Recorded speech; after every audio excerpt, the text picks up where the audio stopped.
سڵاوتان لەبێت و ئەم کاتتان باش لە بەرنامەی کۆوارەوە بە کۆمەڵێک بابەتی هونەری و کولتوری نوێوە هاتوینەتەوە لاتان لە سەرەتادا گرنگترین هەواڵەکانتان پێشکەش دەکەین.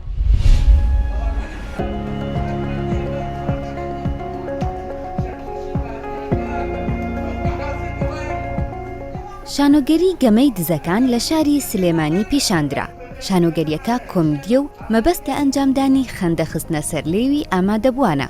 ئەم شانۆگەریە لە دەرهێنانی جوتیار عەلیە.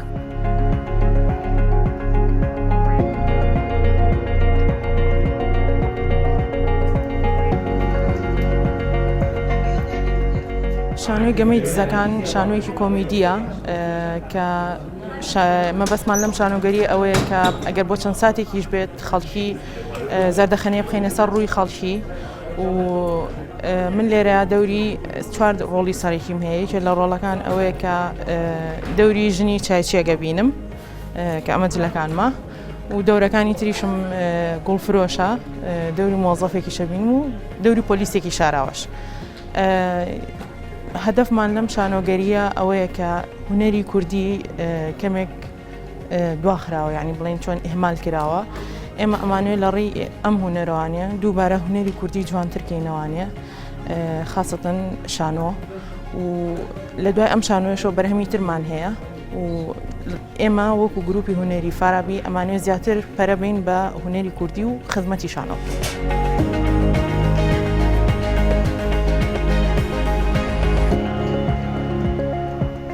ئێمە سەحالێ لە یەکەم چالاکیمان لە یەکەم بەناممانجا و لە یەکەم شانۆگەرێکمان وتمانە باچی ترخەمەکان دروستکەینەوە و بە هەمان پێکەوە پێ بکەنین.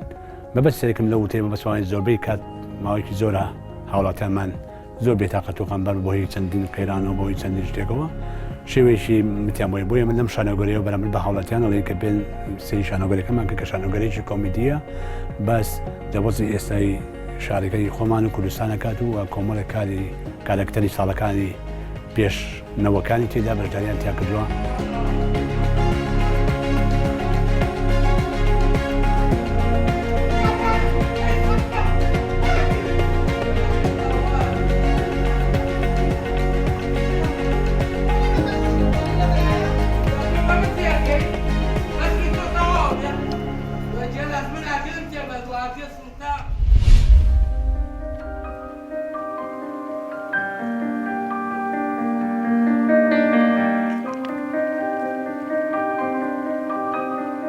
لە شاری کەرکووک کۆنسرتێکی میوزیکی بۆ ژەنیاری پیانۆ توانە بەکر ئەنجامدرا. هەرچەندە کۆنسرتەکە تەنها بە یەک ئامێری میوزیکی بەڕێوەچوو، بەڵام ئامادەبووان زۆر خۆشحاڵ بوون و ئێوارەیەکی تایبەت لە شارەکە سازکرا.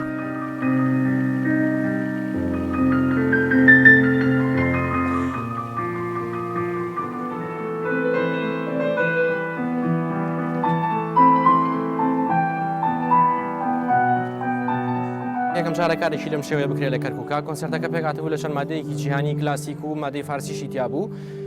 زۆر سوپاسی ئامادەبووانەکەم بەجددی خۆم تەسەوڕم ناکرد ئەم هەموو خەڵکە ئامادە بێت. زۆر خۆشحاڵ بووم. کەرکووک لە وەزعێکە یعنی ئیتر لە هەموو چالاکیەکە دامرکاوە هیچ چالاکیێکی تیا ناگرێت. بەجددی لەم کاتەیە زۆر پێویستە ئێمە بتوانین ئیشی ئاوا بکەین بۆ ئەوەی جارێکی تر کەرکووک ئەم جاریان بە ڕوح هەڵسەنێنەوە نەک بەشتەکە.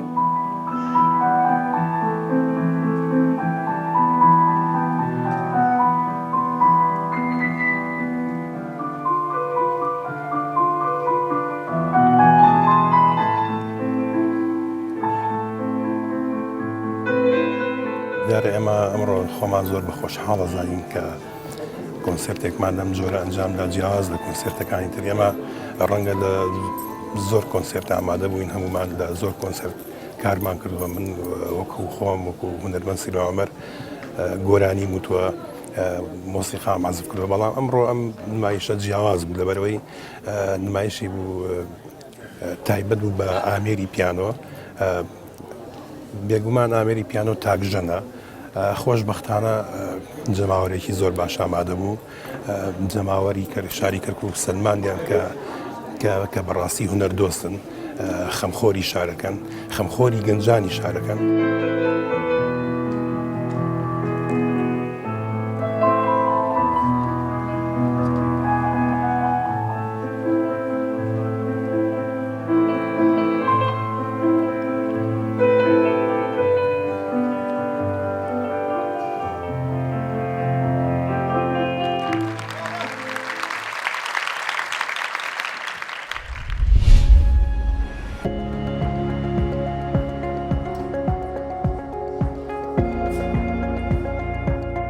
پێشەنگەیەکی شێوەکاری بۆ زیاتر لە 50 شێوەکاری کورد لە شاری هانۆڤەری ئەڵمانیا کرایەوە. ئەو کارە هونەریانەی کە لەم پێشەنگەیەدا پیشاندرا تایبەت بوو بە کارەساتی شنگال.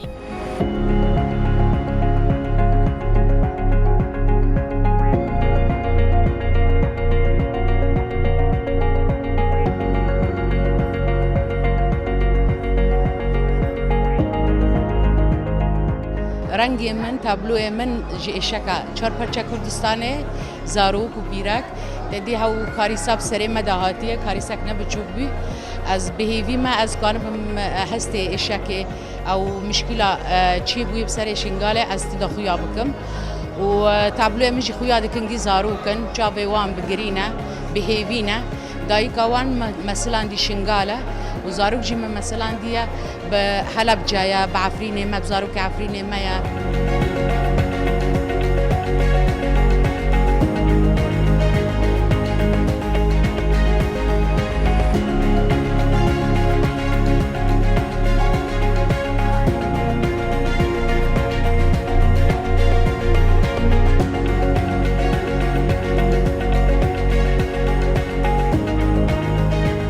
پنجاه حەوت هونەرمەندە بۆ یادی جینۆسایدی شنگال بەرجاریمان کردووە یەزیدیەکان.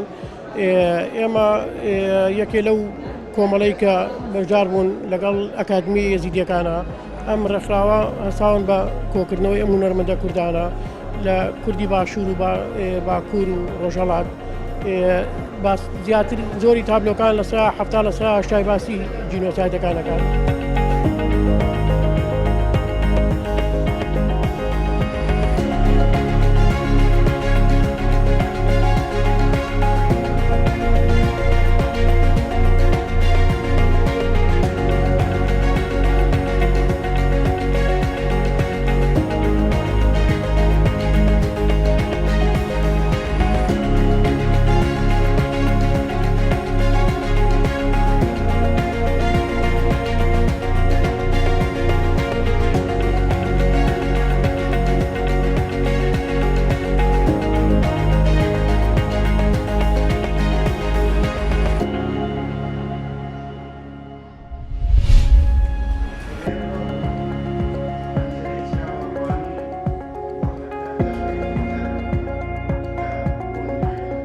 لە شاری کەرکووک ئێوارەیەک بۆ خوێندنەوەی چیرۆک تەرخانکرا. لە کۆڕەکەدا هەردوو چیرۆکنووس حەمە سەعید زەنگنە و فەیسەڵ هەمەوەندی چیرۆکیان خوێندەوە.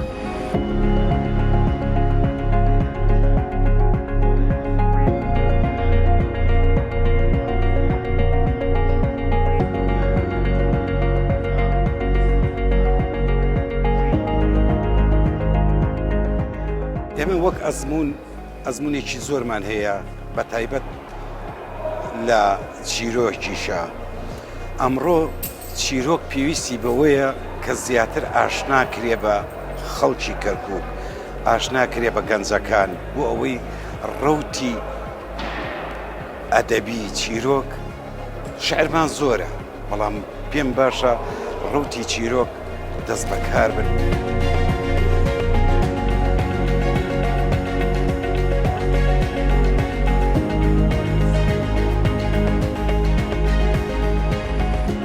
ئەمڕۆ ئێمە بە باشمانزانی کۆڕێکی جیاواز کۆڕێک بۆ چیرۆک خوێندنەوە بۆ دوو چیرۆکنووسی ناوداری شاری کەرکووک ساز بکەین. مای دڵخۆشیە کە ئەم بوارش تەکانێتر بەم بوارش بدەین و چیرۆکیش وەکو ژانەرێکی ئەدەبی گرنگ وەکو لقێکی ئەدەبی زۆر گرنگ ڕۆڵی خۆی ببینە.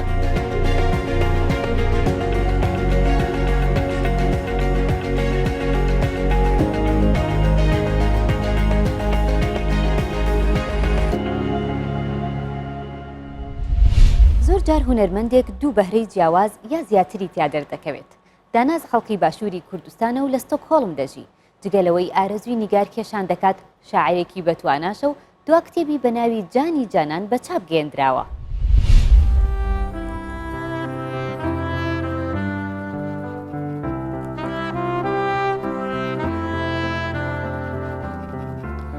من داناز عەبدوڕەحمان لە دایکبووی شاری سلێمانیم، دەرچووی پەیمانگای هونەرجوانەکانی شاری سلێمانی. ماوەی نزیکەی 10 ساڵە لە وڵاتی سوید نیشتەجێم. و سەرقاڵی کاری ڕۆژنامەنووسی و شارم ماوەیەکی زۆر و کاری هوەری و شێوەکاری و پەیکەرسازی لە ناوەڕاستی نەوەتەکاندا دەستم پێکردووە و ئێستاش بەردەوام سەرقاڵی کاری هوەریم.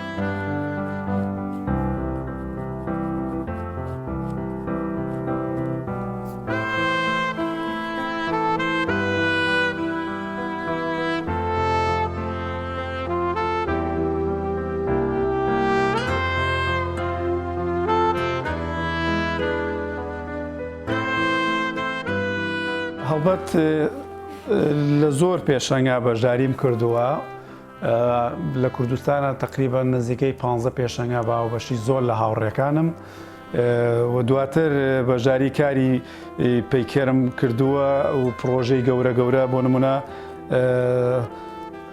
زۆر لەگەڵ مامۆستا و مامۆستاکانم بەشداریم لە ئەو 5,000 قوبەی سەر شەیدانی هەڵەبجە کردووە و دواتر لە دەواازەی ڕاپەڕین لە شاری ڕانێ CSP گەورە دروست بووە کەمیش بەشدار بەم وەکو و کاتە خوێنکاری پەیمانگای هونەرجوانەکان بووم بەشداری ئەم کارە ئەم پرۆژە گەورانەی پەیکەرسازی بووم و خاوەنی پێشەنگایەکی تایبەتی هوەری شێوەکاریم لە نەرویج لە شاری بۆدۆ 2010 و بەشداری پێشەنگایەکی فۆتۆگرافیم کردووە لە هەمان شار لە نەرویج و لە وڵاتی سویدیش بەشداری زۆر لە پێشەنگای هوەریم کردووە و زۆر کۆڕوسی میرانم ئەنجام داوە.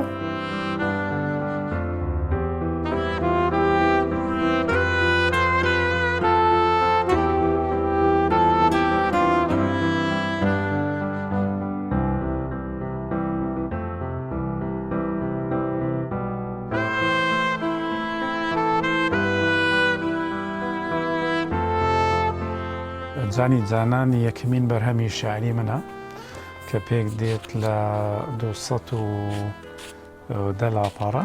زۆربەی شارەکانم زۆر لە هونەرمەندە گەنجەکان لەلایەن هونەرمەندە گەنجەکانەوە کراون بە گۆرانی بۆ نمونە بژاردیلان، ئاسۆ، ئەلیاس جۆڵا، بێژەن جەزا،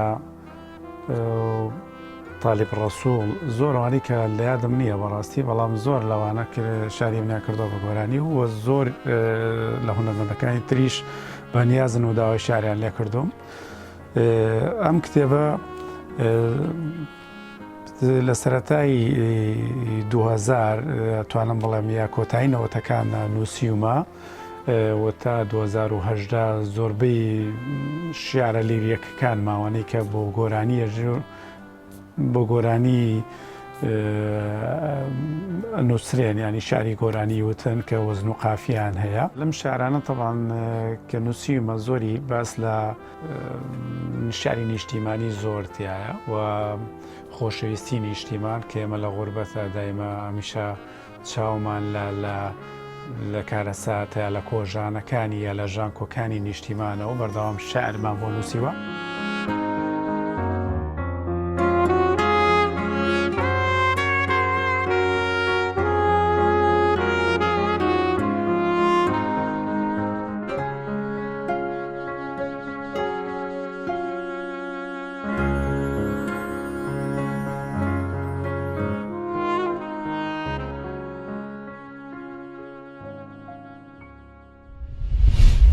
لەم بڕگەیەدا یەکێک لە نووسەرە ناسراوەکانی ڕۆژهەڵاتی کوردستان و شاری وریمیە میوانی ئێمە دەبێت. سەید جەلال نیزامەدین خاوەنی چەندین دیوانی شاریە، جگەلەوەش بەرهەمی کۆنی شاعیرانی کوردی کۆ کردوتەوە و لێکۆڵینەوەی لەبارەوە کردوون.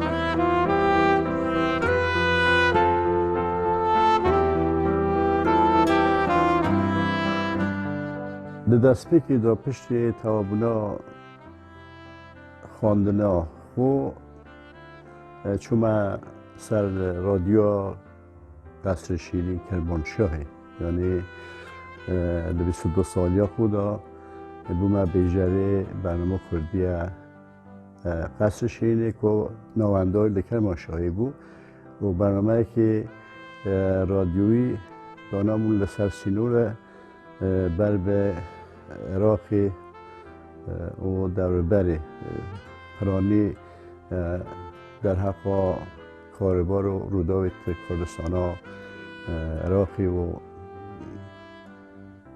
بکەبەری دیگەر ڕژیما بەحسەوی دەمیدەم. پشتی چند ساڵە لە کەرمانشاهی کە بوومە قەسر شیرین ئەم دانە بەرنامە ئازەرابادیگان لە تەبریزی کە فرکانسی قویتر بوون بەهێزتر بوون ساڵێکی ji تەبریزê مام ئەو بەرنامەی کوردی لە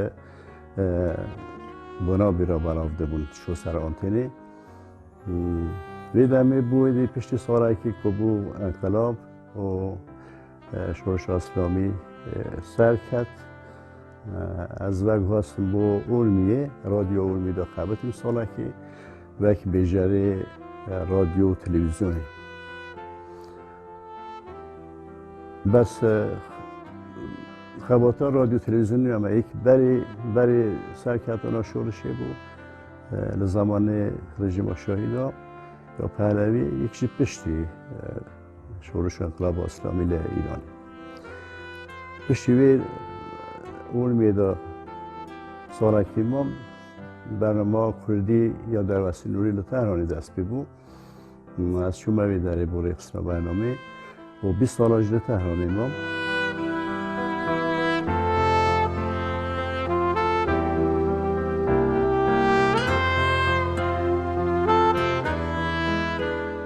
Ez bêjim min her piştî da gelek elaxe bû edebiyata Kurdî hebû.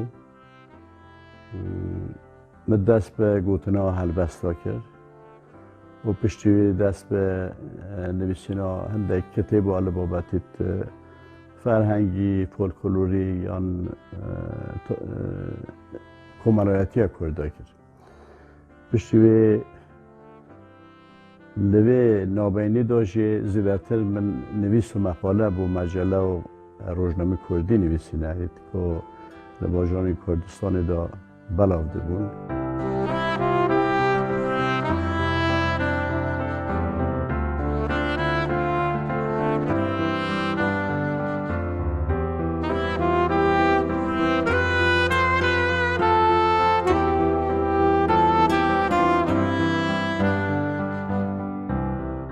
Ez pê keyxweş dibim heman du kitêbê ku du mayekê min berew kir nedoyne çapê yekemîn car e yani kesî çap nekiribû bunda dibûn heman du dîwanê Kurdî ne mala Mihemedî Seyda û mala Abêdê Mevneyî dîwana belarî o kitêba ku ez bi xwe keyfa min lê têt ya min nivîsî zêdetir e o ziman ku me nasî zimannasiya Kurdî ye ku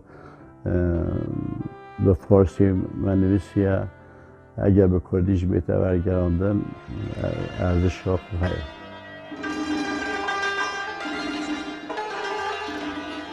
خلعتی سور زربون هناریج بو کلیکه کوهساران منور بون مرغان لسر چیکه چیکه لمرغزار درنگین اندلی لیکه لیکه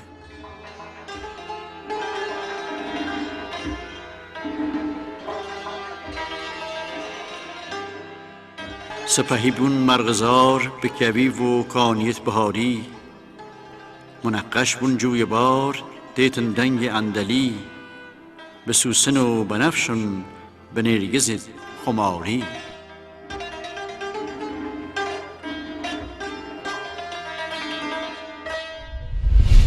دابڕگەمان دەربارەی ژەنیارێکی ئامێری قانونە لە شاری کەرکووکەوە. دیار ئازادیەکێکە لە ژەنیارە بەتوانەکانی شاری کەرکووک. ئەم هونەرمەندە شارەزایی لە ژەنینی چەند ئامێرێکی میوزیکیدا هەیە، بەڵام زیاتر تشکی خستوەتە سەر ژەنینی ئامێری قانون.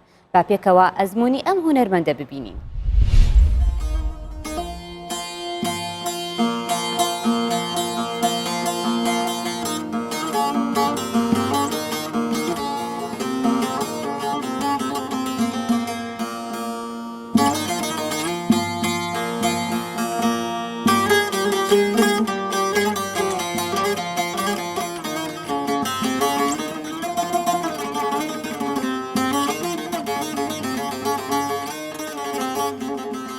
سەرەتا لەسەر ئامێری ساز دەستم پێ کرد لە ساڵی 2010 بوو. دواتر لە ساڵی 2014 دەستم کرد بە ژەرینی ئامێری قانون. ئێستاش لەسەر هەردوو ئامێرەکە بەردەوام، بەڵام ئەتوانم زیاتر خۆم داوەتە قانونەکە.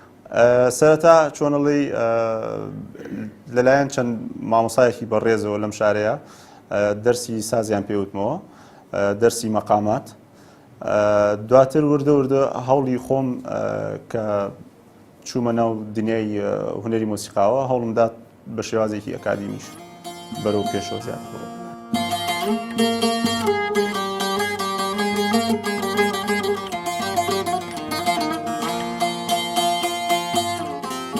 هونەرمەند ئەبێت دوور بێت لە سیاسەتەوە، بە تایبەتی لە شارێک و کورکوو کە شارێکی پێکەوە ژیان و لە هەر چوار نەتەوەکە لە مێژوویەکی زۆر کۆنەوە ئەم چوار نەتەوەی لێرن. لە ئێستاە ئەبینین مەسەن لە فیستیڤاڵێکی نەتەوەی تورکمان بێسێرەکەی ژەنیارەکانی کورد بەشدار نابن یا بە پێچەوانەوە. ئەوە یەکێکە لەو خاڵانە. دووەم خاڵ مەسەن مۆزیک لەم شارەیە ئێستا خەریکە تۆزێک ئەچێتە ناو خەڵکە و خەریکە لایڤ میوزیک دەست پێ ئەکا و کۆنسێرتی مۆسیقای ینی تایبەت بە مۆسیقا دەست پێەکە. ئەماوێ ینی جوڵەیەک هەیە لە ناو کردکە بۆ شتە، بەڵام ئەوەش بە ئاستی پێویست نییە لەبەر ئەوەی کۆمەڵێک بربەستێ مەسەن یەکێک لەوانە مەسەن نەبوونی سپۆنسەرە بۆ ئەو جۆرە ئیشانە، نەبوونی با بڵێن هەندەسەی سەوتە کە زۆر گرنگە ئەو خەڵکە کە دێتە هۆڵێکەوە ئەبێت و هەندەسێکی سەوتی مەزبوطە هەبێت.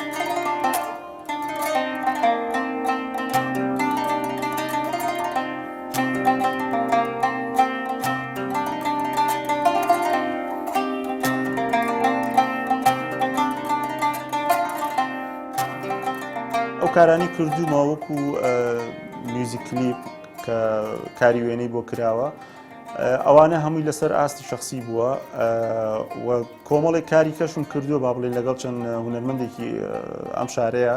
یەکێک لەوانە کە ڕەفیقێکی زۆر خۆشەویستی خۆمە دکتۆر شەماڵ کە کۆمەڵی کارمان کرد پێکەوە لە ناو کەرکووک و لە دەرەوەی کەرکووک لە هەولێر و سلێمانی و هەروە لە شارەکانی خواروی عێراقشەوە کە بەشداریمان کرد لە کۆمەڵێ بۆنەی تایبەت و کۆمەڵێک فیستیڤاڵ و کۆمەڵێک ئەلەو کارانە.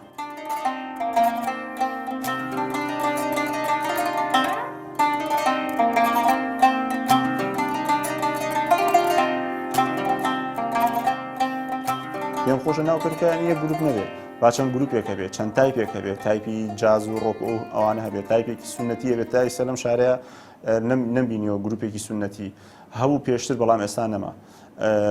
گروپێک هەبێت مەسەلەن کاری ئارەبێسک و ئەوانە بکات، یا با ئۆرکسترایەکمان هەبێت لەم شارەیە.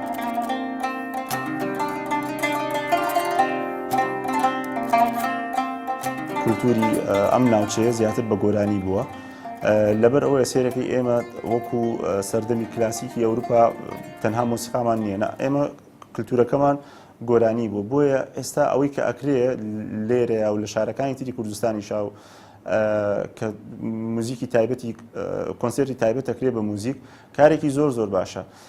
تا ڕادێک سێرەکەی هۆڵەکان پڕەوە نابن، بەڵام زۆر باشترە لەبەر ئەوەی بۆ ئەو مەرحەلەی ئێستامان یاوە گوتم کە ئێمە کەلتوری ئێمە نەبووە تەنها موزیک.